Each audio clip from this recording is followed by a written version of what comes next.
वो करे बात तो हर लफ्ज से खुशबू आए, वो करे बात तो हर लफ्ज से खुशबू आए, ऐसी बोली वही बोले जिसे उर्दू आए। हजरत, हमारी आज की इस बज़्म में यूँ तो हमारे सभी मुअज़्ज़िज़ मेहमान यहाँ मौजूद हैं, सभी शख्सियात हमारे लिए काबिल क़द्र हैं, लेकिन हमारे बीच आलमी शोहरत याफ्ता नाज़िम मुशायरा और शायर डॉक्टर कलीम कैसर साहब यहाँ तशरीफ़ फरमा है। मैं ये चाहता हूँ कि इससे पहले कि आज के इस मुशायरे का आगाज़ हो, चंद कलमात बच्चों के लिए आप इनायत फरमा दें। डॉक्टर कलीम कैसर साहब। अस्सलामु अलैकुम।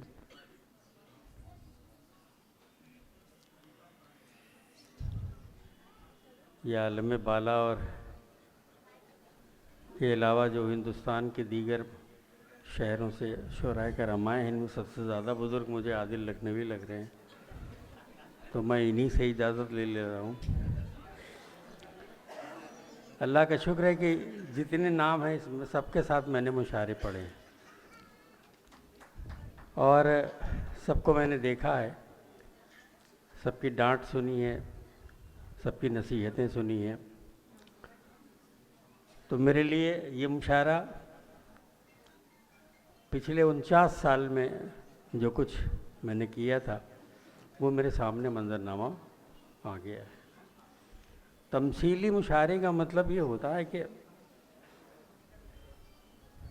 मिसाली हो कोई चीज़, दूसरे लफ्ज़ों में नक़ल हो, यानी इमिटेशन, उनके हाव भाव, उनका अंदाज़, उनकी शायरी, उनका उठना बैठना, उनकी गुफ्तगू, ये सारी चीज़ें उसमें देखी और पाई जाए।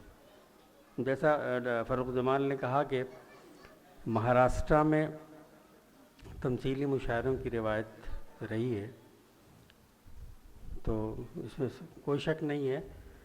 1976 में जब पहली बार मैं मुंबई गया, मुंबई मतलब भिवंडी, तो वहाँ एक रईस कॉलेज है, उर्दू मीडियम का रईस कॉलेज है, बहुत पुराना कॉलेज है।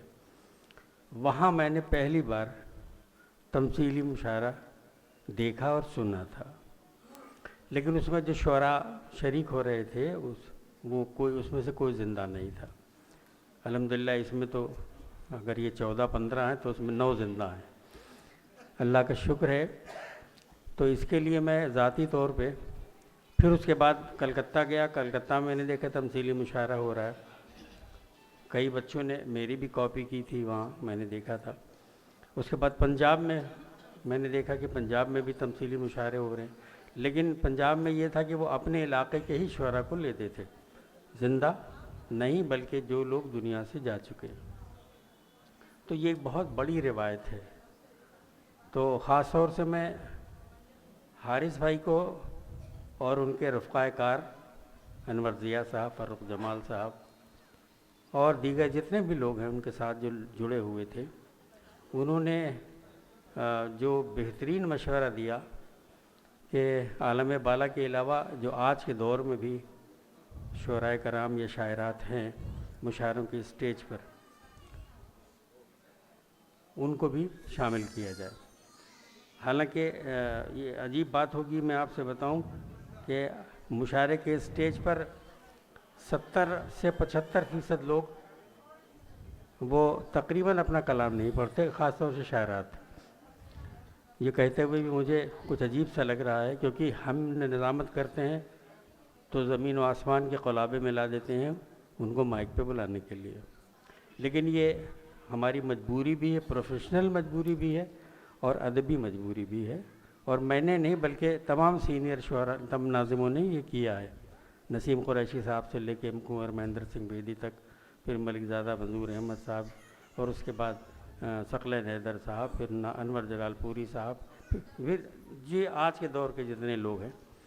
तो मुबारकबाद के मुस्तहिक़ हैं हारिस भाई कि वो नया सोचते हैं, और ये नहीं सोचते हैं कि लोग क्या सोचेंगे, बल्कि ये सोचते हैं कि लोग देखेंगे तो सोचेंगे कि ये हमने क्या किया है। इसलिए मैं ज़ाती तौर पे हारिस भाई से बहुत खुश रहता हूँ, इसलिए कि वो नया सोचते हैं। देखिए, आदमी अपनी योग्यता से नहीं बल्कि योगदान से पहचाना जाता है। आपने माशरे में आपका योगदान क्या है, आपने मुआशरे को दिया क्या है इससे। अच्छा, वो एक पैसा किसी से लेना देना नहीं, सिर्फ लेते हैं तो मशवरा लेते हैं और करते हैं जो उनके समझ में आता है। ये बहुत खूबी है और बहुत बड़ी बात है, और ख़ास तौर से पूर्वांचल के लिए तो ये बहुत बड़ी बात है कि इस तरह के बच्चों को हिम्मत और हौसला दिलाया कि तुम्हें तमसीली मुशायरे में शामिल हो सकें। तो मैं बहुत मुबारकबाद पेश करता हूँ ज़ाती तौर पे इन सब को, और मैं ये उन जो है जिन्होंने मशवरा, मुशीरकार जो इतने रहे हैं उन्होंने मशवरा दिया, वो कोशिश करके जब दोबारा ये करें तो ये देखें कि 3 चीज़ों पे ख़ास तौर से गौर करना चाहिए। एक तो कलाम, दूसरे आवाज़, तीसरा तलफ़ुज़ और अदायगी। ये सारी चीज़ें एक साथ होनी चाहिए। तो ये बहुत बड़ा अमल है, बहुत बड़ा काम है भाई जो है हारिस साहब का, कि उन्होंने अपनी कोशिश से एक बुनियाद डाली है, और इस बुनियाद को एक बहुत बड़ी तामीर आप लोग बनाएंगे बच्चों को हौसला देके।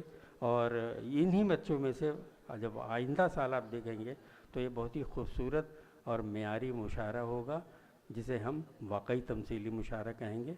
मैं बहुत शुक्रिया अदा करता हूँ और बहुत मुबारकबाद पेश करता हूँ। एक बार इन बच्चों के लिए ज़ोरदार तालियां बजाएं ताकि इनका हौसला बरकरार रहे, और एक इनमें एक सदर चुन दें ताकि वो बैठ के मॉनिटरिंग करे। बहुत शुक्रिया हारिस भाई, बहुत शुक्रिया।